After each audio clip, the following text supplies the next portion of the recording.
السلام عليكم. الحمد لله رب العالمين والصلاة والسلام على أشرف الأنبياء والمرسلين نبينا محمد وعلى آله وصحبه أجمعين. ബഹുമാന്യരായ സഹോദരന്മാരെ, സഹോദരികളെ, ഇവിടെ റിയാദ് ഇന്ത്യൻ ഇസ്ലാഹി സെൻറ്റർ സംഘടിപ്പിക്കുന്ന ഈ ഫാമിലി മീറ്റിൽ പങ്കെടുക്കാൻ സാധിച്ചതിൽ എനിക്ക് വലിയ സന്തോഷമുണ്ട്. കേരള നദുവത്തുൽ മുജാഹിദീൻ സംസ്ഥാന കമ്മിറ്റിയുടെ നിർദ്ദേശപ്രകാരം കേരളത്തിലെ എല്ലാ ശാഖകളിലും ഇതുപോലുള്ള സംഗമങ്ങൾ ചേർന്ന് വരികയാണ്. ഒരു പ്രദേശത്തുള്ള ഇസ്ലാഹി പ്രവർത്തകരും അനുഭാവികളുമായ ആളുകൾ എല്ലാവരും, പുരുഷന്മാരും സ്ത്രീകളും മുതിർന്നവരും കുട്ടികളും എല്ലാം ഒരുമിച്ച് കൂടിക്കൊണ്ട് പവിത്രമാണ് കുടുംബം, പരിശുദ്ധമാണ് ബന്ധങ്ങൾ എന്ന ഒരു പ്രമേയത്തിൻ്റെ വിവിധ വശങ്ങളിലുള്ള അവതരണം കേൾക്കാനുള്ള ഒരു അവസരമാണ് ഈ സംഗമങ്ങളൊക്കെ. അങ്ങനെ ഒരു വിഷയം തിരഞ്ഞെടുത്തത് ഏറെ കാലിക പ്രസക്തിയുണ്ട് അതിന് എന്ന് നമ്മുടെ നേതാക്കൾ മനസ്സിലാക്കിയതുകൊണ്ടാണ്. ആ വിഷയത്തെക്കുറിച്ച് ബഹുമാന്യനായ ഉനൈസ് ഇവിടെ സംസാരിക്കും. ഞാനിവിടെ എത്തിയത് ഇന്നലെ ഇവിടെ എത്തിച്ചേർന്നത് സൗദി അറേബ്യയിലെ ഗ്രാൻഡ് മുഫ്തി ആയിരുന്ന ഷെയ്ഖ് അബ്ദുൽ അസീസ് ബിൻ അബ്ദുള്ള ആലു ഷെയ്ഖ് അവர்கள் മെനയാന്ന് നിര്യാതനാവുകയും അദ്ദേഹത്തിൻ്റെ ജനാസ അന്ന് തന്നെ നമസ്കരിച്ച് മറവാടപ്പെടുകയും ചെയ്തു. അദ്ദേഹവുമായി 40 വർഷത്തിലധികം എനിക്കുള്ള ബന്ധം ഓർത്തുകൊണ്ടാണ് അദ്ദേഹത്തിൻ്റെ മക്കളെയും മറ്റ് കുടുംബാംഗങ്ങളെയും കണ്ട് താഴ്ചയത്ത് അറിയിക്കുവാൻ വേണ്ടി ഞാൻ ഇന്നലെ വന്നത്. ഇന്നലെ വന്നു, ആ വീട്ടിൽ അവരുടെ ഔദ്യോഗിക വസതിയിൽ പോയി അവരെ കണ്ട് താഴ്ചയത്ത് അറിയിക്കുകയും പ്രാർത്ഥിക്കുകയും ചെയ്തു. ഇൻഷാ അല്ലാഹ് നാളെ നാട്ടിലേക്ക് മടങ്ങുകയുമാണ്. ഞാൻ മക്കയിൽ ഉമ്മുൽ ഖുറ യൂണിവേഴ്സിറ്റിയിൽ പഠിച്ചിരുന്ന കാലത്ത് അവസാന വർഷം 1984 റിയാദിൽ വന്ന് ഷേഖ് അവറുകളെ പരിചയപ്പെട്ടതാണ്. അന്ന് അദ്ദേഹം ഇവിടെ കോളേജിലെ പ്രൊഫസറാണ്, ഒരു പള്ളിയിലെ ഇമാമും ഖത്തീബുമൊക്കെയാണ്, വലിയ പണ്ഡിതനാണ്, ഫത്വ കൊടുക്കുന്ന ആളാണ്. പിന്നീട് 1999 ഷേഖ് ഇബ്നു ബാസിന്റെ മരണത്തെ തുടർന്ന് അദ്ദേഹം ഗ്രാൻഡ് മുഫ്തിയായി നിശ്ചയിക്കപ്പെട്ടതാണ്. അദ്ദേഹത്തെ പലപ്പോഴും വന്ന് കാണുകയും സംസാരിക്കുകയും ഒക്കെ ചെയ്തിട്ടുണ്ടായിരുന്നു. ഏറ്റവും അവസാനം ഞാൻ അദ്ദേഹത്തെ കണ്ടത് 2 വർഷങ്ങൾക്ക് മുമ്പ് ആണ്. ഇതാണ് ഈ വരവിൻ്റെ ഉദ്ദേശം. എങ്ങനെ വന്നാലും നമ്മുടെ പ്രവർത്തകരുള്ള സ്ഥലത്ത് ആ പ്രവർത്തകരെ കാണാനും സമയം അവരുമായി കഴിച്ചു കൂട്ടാനും ശ്രദ്ധിക്കാറുണ്ട്. അങ്ങനെയാണ് ഇവിടുത്തെ ഇസ്ലാഹി സെൻ്ററിൻ്റെ ഭാരവാഹികളെ വിവരം അറിയിച്ചതും ഈ സംഗമത്തിലേക്ക് എനിക്ക് എത്തിച്ചേരാൻ സാധിച്ചത്. ഇന്ന് രാവിലെ നമ്മുടെ ദാറുൽ ഫുർഖാൻ മദ്രസയിൽ കുട്ടികളുമായി സംസാരിക്കുവാനും ഒരു അവസരമുണ്ടായി. ഇന്ന് നമ്മുടെ ഇത്തരം പ്രവർത്തനങ്ങൾക്ക് വളരെ പ്രാധാന്യം വർദ്ധിച്ചു വരുന്ന ഒരു കാലമാണ്. ലോകത്തിൻ്റെ വിവിധ ഭാഗങ്ങളിൽ പൊതുവെ മതത്തിനും വിശ്വാസത്തിനും എതിരിലുള്ള വലിയ നിരക്കുള്ള പ്രചാരണങ്ങൾ നടന്നു വരുന്നുണ്ട്. ആ പ്രചാരണങ്ങൾ വളരെ കൂടുതൽ ഇസ്ലാമിന് എതിരിൽ ആണതാണ്. സംശയം ജനിപ്പിക്കുകയാണ് പല കേന്ദ്രങ്ങളും. അതിനുവേണ്ടി പല റിസർച്ചുകളും നടത്തുകയാണ്. ശാസ്ത്രത്തിൻ്റെ പേരിൽ സ്വാതന്ത്ര്യത്തിൻ്റെ പേരിൽ, സ്വതന്ത്ര ചിന്തയുടെ പേരിൽ, ഫെമിനിസത്തിൻ്റെ പേരിൽ ഒക്കെ വലിയ വലിയ പഠനങ്ങൾ നടത്തിയിട്ട് ഇസ്ലാം ശാസ്ത്രവിരുദ്ധമാണെന്നും സ്ത്രീ വിരുദ്ധമാണെന്നും മനുഷ്യൻ്റെ പുരോഗതിക്ക് തടസ്സമാണെന്നും ഒക്കെ പ്രചരിപ്പിക്കുന്നു. പണ്ടുകാലത്ത് ഓറിയന്റലിസ്റ്റുകൾ ചെയ്തിരുന്ന ആ പ്രവർത്തനം ഇന്ന് പലരും ഏറ്റെടുത്തിട്ടുണ്ട്.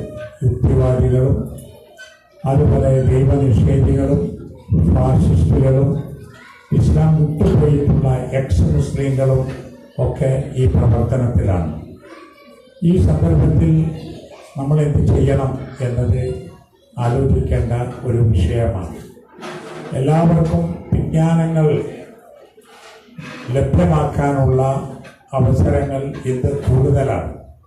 പുസ്തകങ്ങൾ മുഴുവനും നമുക്ക് ഓൺലൈനായിട്ട് വായിക്കാൻ സാധിക്കുന്നുണ്ട്.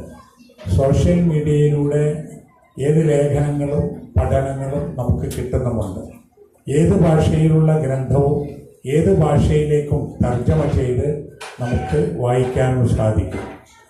ഇപ്പോൾ നമ്മുടെ കുട്ടികൾ മുതിർന്ന് വലുതായി വരുന്ന സമയത്ത് അവർക്ക് ഒരുപാട് സംശയങ്ങൾ ഉണ്ടാകും. ഞാൻ നേരത്തെ സൂചിപ്പിച്ച കേന്ദ്രങ്ങൾ സംശയങ്ങൾ ഉണ്ടാക്കുകയും ചെയ്യും. അപ്പോഴേ ആ സംശയങ്ങൾക്ക് കൃത്യമായ മറുപടി നൽകാൻ നമുക്ക് സാധിച്ചാൽ മാത്രമേ അടുത്ത തലമുറയിൽ മതം നിലനിൽക്കുകയുള്ളൂ, ഇസ്ലാമിക മൂല്യങ്ങൾ നിലനിൽക്കുകയുള്ളൂ എന്ന തിരിച്ചറിവിൻ്റെ അടിസ്ഥാനത്തിലാണ് ഇത്തരം ക്യാമ്പയിൻ സംഘടിപ്പിച്ച് നമ്മൾ കുട്ടികളെയും കൂടി പങ്കെടുപ്പിച്ചുകൊണ്ട് പരിപാടികൾ നടത്തി വരുന്നത്. ഇന്നത്തെ സാഹചര്യത്തിൽ യഥാർത്ഥ ഇസ്ലാമിക വിശ്വാസം ആളുകൾക്ക് പറഞ്ഞു കൊടുത്താൽ അത് മനസ്സിലാക്കാൻ സാധിക്കുന്നതേ ഉള്ളൂ. കാരണം വളരെ ബുദ്ധിപരവും വളരെ പ്രായോഗികവും വളരെ ശാസ്ത്രീയവും മനുഷ്യോപകാരപ്രദവുമായ കാര്യങ്ങളാണ് ഇസ്ലാമിൽ ഉള്ളത്. വിശ്വാസ കാര്യങ്ങളായാലും ആരാധനാകർമ്മങ്ങളായാലും സാമ്പത്തിക ഇടപാടുകളായാലും കുടുംബ നിയമങ്ങളായാലും ശിക്ഷാവിധികളായാലും ഏതായാലും മറ്റെല്ലാ നിയമങ്ങളെക്കാളും ഉയർന്നു നിൽക്കുന്നതും മറ്റെല്ലാ നിയമങ്ങളെക്കാളും ഫലപ്രദമായതും മനുഷ്യൻ്റെ സമാധാന ജീവിതത്തിന് ഉതകുന്നതുമായ നിയമങ്ങളാണ് ഖുർആനിലും സുന്നത്തിലുമുള്ളത്. അതല്ലാത്ത കാര്യങ്ങൾ ആരെങ്കിലും അവതരിപ്പിക്കുന്നുവെങ്കിൽ അത് അവർ ഖുർആനിൽ നിന്നും സുന്നത്തിൽ നിന്നും അകന്നു പോയതുകൊണ്ടാണ്. ദൈവവിശ്വാസമാണല്ലോ മതത്തിൻ്റെ അടിത്തറ. ദൈവവിശ്വാസം എന്ന് പറയുന്നത് ഏതാണ് മനുഷ്യൻ്റെ ബുദ്ധി സ്വീകരിക്കുന്ന വിശ്വാസം? അത് ഏകദൈവ വിശ്വാസമാണ്, ഏകദൈവ ആരാധനയുമാണ്. സർവശക്തനും സർവജ്ഞനും സർവലോക നിയന്താവുമായ ഒരു ശക്തി, ആ ശക്തിക്ക് പരബ്രഹ്മമെന്നും ദൈവമെന്നും ഈശ്വരനെന്നും അള്ളാഹു എന്നുമൊക്കെ പല ഭാഷകളിലും പറയുന്നു. ഓരോ ഭാഷയിലുള്ള പ്രയോഗത്തിനും അതിൻ്റേതായ അർത്ഥവുമുണ്ട്.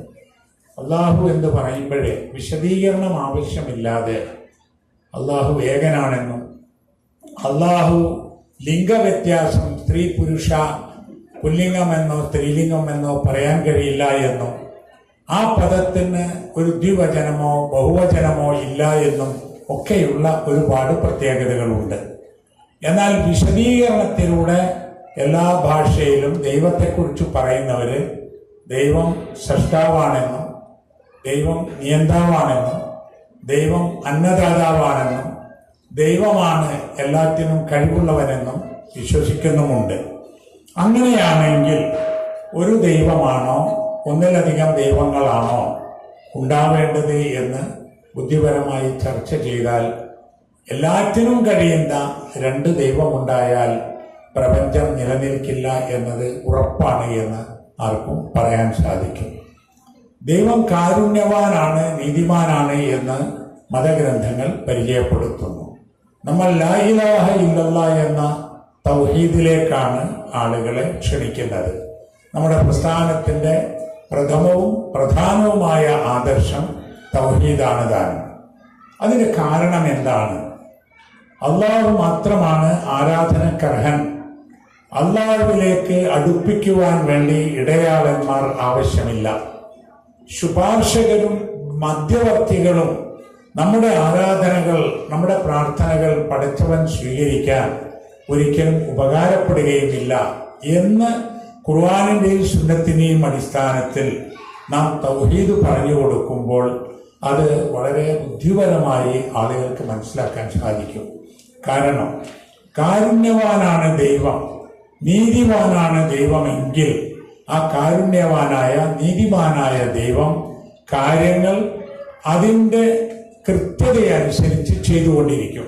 പാവപ്പെട്ട ഒരു മനുഷ്യന് പടച്ചവനോട് എന്തെങ്കിലും പറഞ്ഞ് ലഭിക്കണമെങ്കിൽ ഇടയിൽ ഒരാൾ വേണമെന്ന് പറഞ്ഞാൽ നമ്മുടെ നാട്ടിലൊക്കെയുള്ള പല ഉദ്യോഗസ്ഥന്മാരും ഭരണാധികാരികളും കാര്യങ്ങൾ ചെയ്തു കൊടുക്കുവാൻ വേണ്ടി ശുപാർശകൾ സ്വീകരിക്കുന്നത് പോലെ, അല്ലെങ്കിൽ കൈക്കൂലി സ്വീകരിച്ച് അവിഹിതമായത് ചെയ്യും പോലെ പടച്ചവൻ ചെയ്യും എന്ന് പറഞ്ഞാൽ ആ പടച്ചവൻ പിന്നെ നീതിമാനല്ലല്ലോ, ആ പടച്ചവൻ പിന്നെ കാരുണ്യവാനല്ലല്ലോ. ഇങ്ങനെ ദീനിനെ ആളുകൾക്ക് പറഞ്ഞു കൊടുത്താൽ അത് ആളുകൾക്ക് ബോധ്യമാകും. ആളുകളുടെ മനസ്സ് തുറക്കണം, നിഷ്പക്ഷമായി ചിന്തിക്കുവാനും കഴിയണം. അതിനു വേണ്ടിയാണ് ഉദൂ ഇലാ സബീലി റബ്ബിക ബിൽ ഹിക്മത്തി വൽ മൗഇദത്തിൽ ഹസന വജാദിൽഹും ബില്ലത്തി ഹിയ അഹ്സൻ. നിന്റെ രക്ഷിതാവിന്റെ മാർഗത്തിലേക്ക് നീ ക്ഷണിക്കുക. എങ്ങനെ ക്ഷണിക്കണം? അത് ബിൽ ഹിക്മത്തി, വളരെ തത്വദീക്ഷയോടുകൂടി, വൽ മൗഇദത്തിൽ ഹസന, നല്ല ഉപദേശത്തോടുകൂടി. ഇനി ആളുകളോട് സംവദിക്കേണ്ടി വന്നാൽ അതും വജാദിൽഹും ബില്ലത്തി ഹിയ അഹ്സൻ, ഏറ്റവും നല്ല വിധത്തിൽ ആവുകയും വേണം. റസൂൽ സല്ലല്ലാഹു അലൈഹി വസല്ലമ അങ്ങനെ മനുഷ്യന്റെ മനസ്സിനോട് സംസാരിച്ചുകൊണ്ടാണ് ഈ ദീനിനെ പരിചയപ്പെടുത്തിയത്. അത് ആളുകൾ സ്വീകരിക്കുവാനുള്ള കാരണം ആ ഒരു സമീപനം തന്നെയാണ് എന്ന് നമുക്കറിയാം. മൂസാ നബി അലൈഹി ഇസ്ലാമിനോടും ഹാറൂൻ നബി അലൈഹി ഇസ്ലാമിനോടും ഫിറഔനിന്റെ അടുത്ത് പോയി ദഅവത്ത് ചെയ്യാൻ അള്ളാഹു കൽപ്പിച്ചപ്പോൾ ഇദ്ഹബാ ഇലാ ഫിറഔന ഇന്നഹു തഗ ഫഖൂലാ ലഹു ഖൗലൻ ലയ്യിന.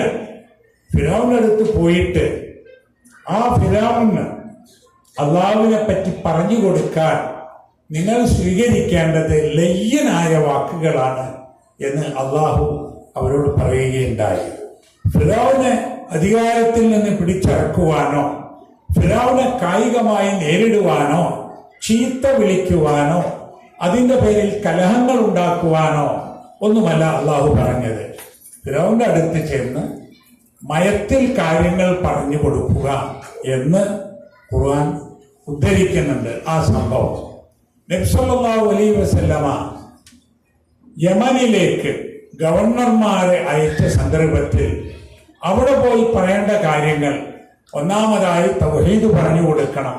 അതവർ സ്വീകരിച്ചാൽ ഇസ്ലാമിന്റെ മറ്റു കാര്യങ്ങൾ പറഞ്ഞു കൊടുക്കണം എന്ന് പഠിപ്പിച്ച കൂട്ടത്തിൽ പറഞ്ഞു, യസ്സിറ വലാ തുഅസ്സിറ ബശ്ശിറ വലാ തുനഫിറ. നിങ്ങൾ ആളുകൾക്ക് എളുപ്പമുണ്ടാക്കി കൊടുക്കണം, വിഷമങ്ങൾ ഉണ്ടാക്കരുത്. ആളുകൾക്ക് സന്തോഷം നൽകണം, അവർക്ക് പ്രയാസങ്ങൾ ഉണ്ടാക്കരുത്, അകറ്റരുത് എന്ന് നബി സല്ലല്ലാഹു അലൈഹി വസല്ലമ ഉപദേശിക്കുകയുണ്ടായി. ഈ ഉപദേശങ്ങളൊക്കെ ഉൾക്കൊണ്ട് ജീവിച്ചു പോന്ന മഹാന്മാരായ പണ്ഡിതന്മാരും ദഅവത്ത് രംഗത്തുണ്ടായിരുന്ന ആളുകളും അങ്ങനെ ജനങ്ങളെ സമീപിക്കുകയും അവരുടെ ജീവിതം കൊണ്ട് അവരുടെ സന്ദേശം ആളിലേക്ക് എത്തിക്കുകയും ചെയ്തു. അതുകൊണ്ടാണ് നമ്മുടെയൊക്കെ പൂർവികന്മാർ ഈ വെളിച്ചത്തിലേക്ക് വന്നത് എന്നും നമ്മൾ അറിയണം. നബി സല്ലല്ലാഹു അലൈഹി വസല്ലമയുടെ കാലത്ത് ലോകത്തിന്റെ നാനാഭാഗത്തേക്കും സഹാബിമാർ ഈ പ്രകാശവും കൊണ്ട് യാത്ര ചെയ്തു. ആദ്യത്തെ ഒരു നൂറ്റാണ്ടിൻ്റെ ഉള്ളിൽ അന്ന് മനുഷ്യവാസമുള്ള എല്ലാ സ്ഥലങ്ങളിലേക്കും ഇസ്ലാം എത്തി. അത് പഴയ ഗ്രന്ഥങ്ങളിൽ പറയാറുള്ളത് മൊറോക്കോ മുതൽ ചൈന വരെ എന്നാണ്. ആ പ്രദേശമാണ് അന്ന് ജനവാസമുള്ള സ്ഥലം എന്ന നിലക്കാണ്. ആ നിലക്ക് എല്ലാ നാട്ടിലേക്കും ഇസ്ലാം എത്തിച്ചേർന്നു. നമ്മുടെ നാട്ടിലേക്ക് രണ്ട് തലങ്ങളിലൂടെയാണ് ദീൻ എത്തിയത്. ഒന്ന് മലബാർ തീരപ്രദേശങ്ങളിലൂടെ, മറ്റൊന്ന് ഉത്തരേന്ത്യയിൽ വടക്ക് പടിഞ്ഞാറ് ഭാഗത്തുകൂടെ. കേരളത്തിലേക്ക് വന്നിട്ടുള്ള, മലബാറിലേക്ക് വന്നിട്ടുള്ളത് കച്ചവടക്കാരും പ്രബോധകന്മാരുമാണ്. കിട്ടിയിടത്തോളം ചരിത്രത്തിൽ മാലിക് ദീനാറും 12 ആളുകളും വന്നു എന്ന് പറയുന്നു. ആ 12 ആളുകൾ അവർ പെറ്റുപെരുകിയാൽ ഇന്ന് മലബാറിൽ ഉള്ളത്ര മുസ്ലിങ്ങൾ ഉണ്ടാവില്ലല്ലോ. അപ്പൊ നമ്മുടെ പിതാക്കന്മാർ, പൂർവികരായ ആളുകളെ ഈ മാർഗം തെരഞ്ഞെടുത്തതാണ്. ആരും നിർബന്ധിച്ചിട്ടില്ല. ആ വന്നവര് യോദ്ധാക്കളായിരുന്നില്ല, ആർക്കും പണം കൊടുത്തിട്ടില്ല, അവർ പണക്കാരായിരുന്നില്ല, ഒരു പ്രലോഭനവുമില്ല. കുറെ നല്ല മനുഷ്യർ വന്ന് നമ്മുടെ രാജ്യത്ത് താമസിച്ചതാണ്. അവരുടെ സംസാരം, അവരുടെ പെരുമാറ്റം, അവരുടെ സാമ്പത്തിക രംഗത്തുള്ള സൂക്ഷ്മത, അവർ മനുഷ്യരോട് കാണിക്കുന്ന ഏറ്റവും വിശുദ്ധമായ ജീവിത മാതൃക, ഇതൊക്കെ കണ്ടപ്പോൾ നമ്മുടെ ഒരു മുതുമുത്തച്ഛന്മാർ അവർ ചോദിച്ചതാണ്, ഇതെന്താണ്, നിങ്ങൾ ആരാണ്, ഈ മാറ്റം, നന്മ, ഈ പ്രകാശം. അപ്പൊ അവർ പറഞ്ഞു കൊടുത്തതാണ്, ഞങ്ങൾ മുസ്ലിങ്ങളാണ്, ഞങ്ങൾക്കൊരു പ്രവാചകൻ മക്കത്ത് വന്നിട്ടുണ്ട്, അദ്ദേഹം പറഞ്ഞു തന്നതാണ് ഈ ഗ്രന്ഥം, അദ്ദേഹം പടച്ചവന്റെ സന്ദേശം കൊണ്ടുവന്നതാണ്, അതനുസരിച്ചാണ് ഞങ്ങൾ ജീവിക്കുന്നത്.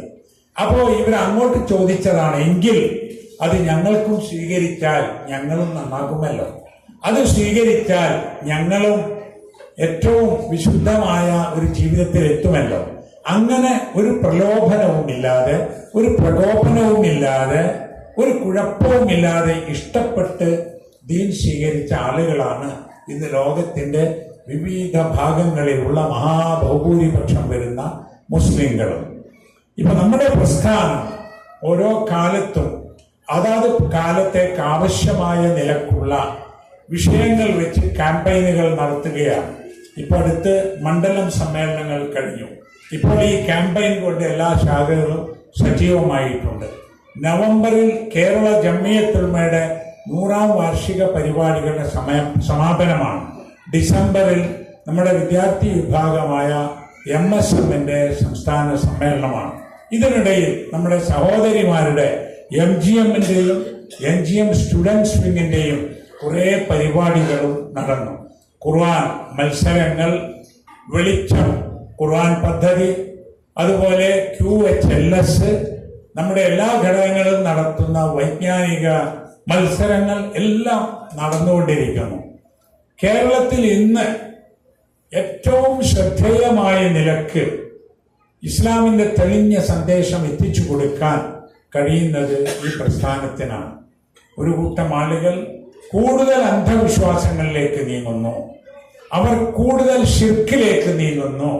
ഒരിക്കലും ഇസ്ലാം അംഗീകരിക്കാത്ത പദങ്ങൾ ഇവിടെ ജീവിച്ചുകൊണ്ടിരിക്കുന്നതും മരിച്ചവരുമായ അവരുടെ വിശ്വാസപ്രകാരം മഹാന്മാരും ഔലിയാക്കളും എന്ന് പറയുന്ന ആളുകളെ പറ്റി പറയുന്നു.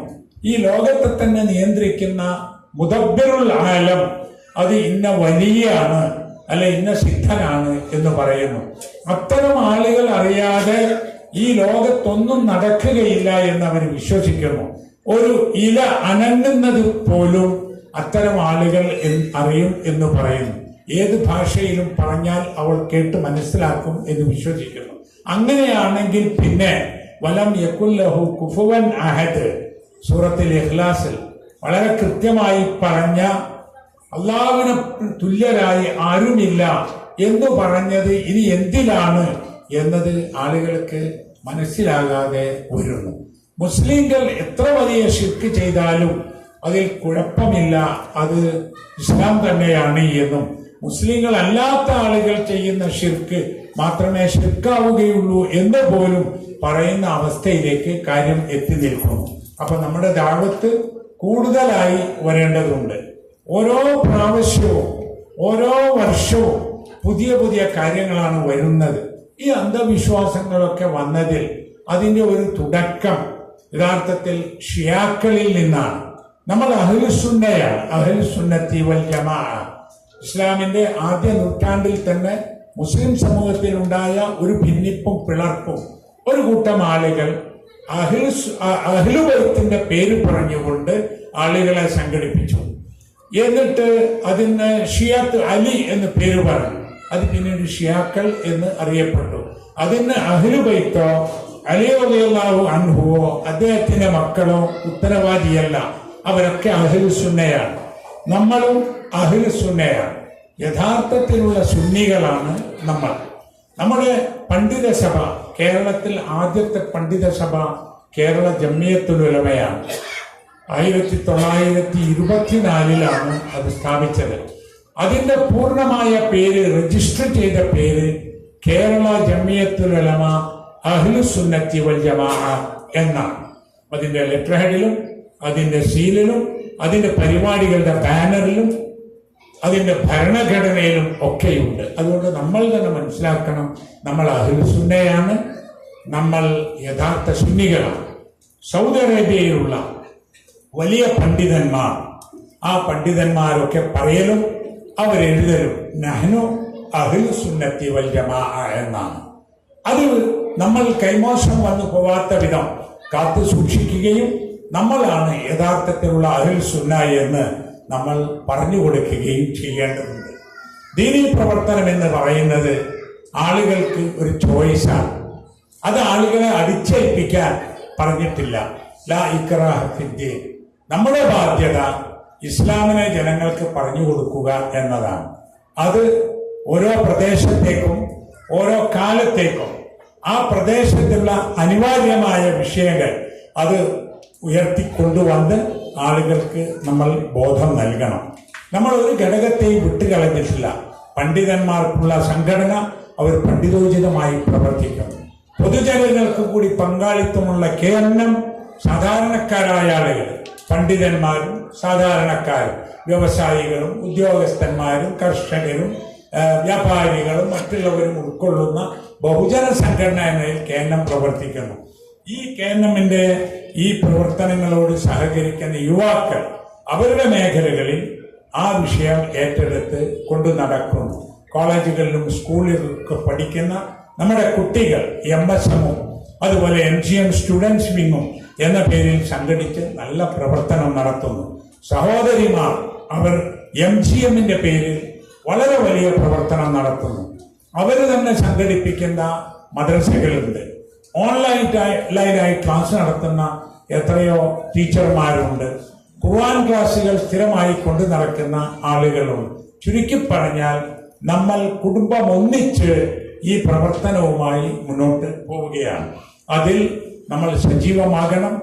ഈ സന്ദർഭത്തിൽ ലോകത്ത് മനുഷ്യർക്ക് മൊത്തത്തിലുള്ള പ്രയാസങ്ങൾ, അതുപോലെ മുസ്ലിം സമൂഹത്തിനുള്ള പ്രയാസങ്ങൾ, പ്രത്യേകിച്ച് ഫലസ്തീനിൽ ഗസയിലൊക്കെ നടക്കുന്ന നമുക്ക് ഓർക്കാൻ പോലും കഴിയാത്ത അത്രയുള്ള മർദ്ദനങ്ങൾ, പീഡനങ്ങൾ, കൊലപാതകങ്ങൾ, നശീകരണങ്ങൾ, അതിലൊക്കെ നമുക്ക് ചെയ്യാൻ കഴിയുന്നത് ഒന്നാമതായി അവർക്ക് വേണ്ടി പ്രാർത്ഥിക്കുക എന്നതാണ്.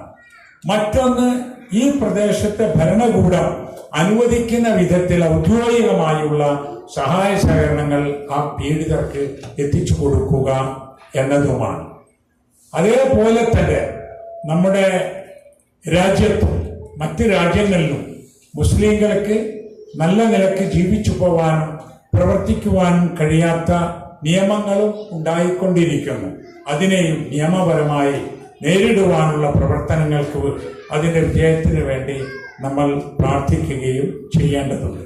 അല്ലാഹു സുബ്ഹാനഹു വ തആല നമ്മുടെ പ്രവർത്തനങ്ങൾ വിജയിപ്പിക്കുമാറാവട്ടെ.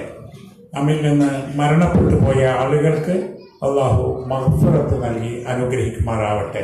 പ്രത്യേകിച്ച് 2 ദിവസം മുമ്പ് മരണപ്പെട്ടു പോയ നമ്മുടെ ഇവിടുത്തെ മഹാപണ്ഡിതനും അതുപോലെ ഉന്നത പണ്ഡിത സഭയുടെ ചെയർമാനും ഗ്രാൻഡ് മുഫ്തിയുമായിരുന്ന ഷേഖ് അബ്ദുൽ അസീസ് ആലു ഷേഖ് അവർക്ക് അല്ലാഹു തആല മഗ്ഫിറത്തും മർഹമത്തും നൽകി അനുഗ്രഹിക്കുമാറാകട്ടെ. നമ്മുടെ എല്ലാ പ്രയാസങ്ങളും ദുരിതങ്ങളും രോഗങ്ങളും അല്ലാഹു തആല നീക്കം ചെയ്ത് തരുമാറാകട്ടെ. അല്ലാഹുമ്മ ഗ്ഫിർ ലിൽ മുഅ്മിനീന വൽ മുഅ്മിനാത്ത് വൽ മുസ്ലിമീന വൽ മുസ്ലിമാത്ത് അൽ അഹ്യാഇ മിൻഹും വൽ അംവാത്ത് إنك مجيب الدعوات يا قاضي الحاجات ربنا آتنا في الدنيا حسنة وفي الآخرة حسنة وقنا عذاب النار വസല്ലല്ലാഹു അലാ നബിയിന മുഹമ്മദ് വഅലാ ആലിഹി വസഹ്ബിഹി വസല്ലം.